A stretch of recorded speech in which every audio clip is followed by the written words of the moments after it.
San Francisco tweaks facial recognition ban that made it illegal for city employees to use iPhones. Keeping up with new technologies will require more carefully written laws. In brief, the San Francisco administration's ban on the use of facial recognition has had the surprising side effect of making devices like newer iPhones illegal to use by municipal workers. Officials are now tweaking the law to allow their use while still maintaining a strict ban on using facial recognition features. While San Francisco may have been the first U.S. city to place a blanket ban on facial recognition, it's also the first to have learned that it isn't the best of ideas.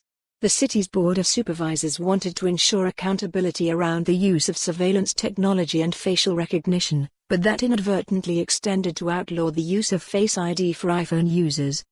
According to a report from Wired, San Francisco officials realized that a lot of city-issued iPhones were now illegal to use even with Face ID disabled, so they scrambled to amend the law last week.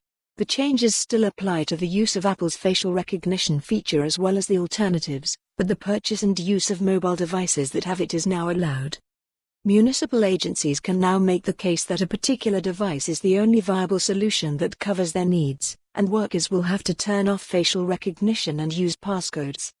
Other cities like Somerville and Oakland have adopted similar bans that now include a list of exemptions for personal phones used by municipal workers.